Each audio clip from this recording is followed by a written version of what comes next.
நெல்லை மாவட்டம் களக்காடு வடக்கு பச்சையாறு அணை நிரம்பி வெளியேறும் வெள்ளம் கிராமத்திற்குள் புகுந்ததால் பொதுமக்கள் வெளியேறி வருகின்றனர்.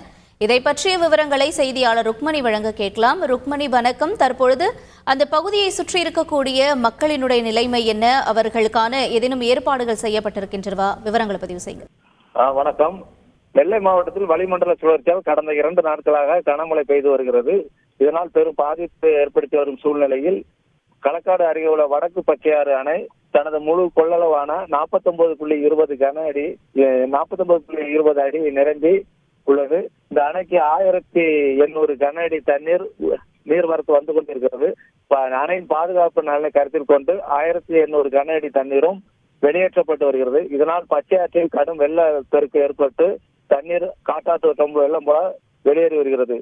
இதனால் அந்த பச்சையாறு ஆற்றின் ஓரம் உள்ள சிங்கிகுளம் பகுதியில் குடியிருப்பு பகுதிகளும் வெள்ளம் புகுந்ததால் அங்குள்ள தாழ்வான பகுதியில் உள்ள பொதுமக்கள் பாதுகாப்பாக அங்குள்ள சமுதாய நலக்கூடங்களில் வருவாய்த்துறையினர் சார்பில் அமைக்கப்பட்டு அவங்களுக்கு அடிப்படை வசதி செய்து கொடுக்கப்பட்டு வருகிறது.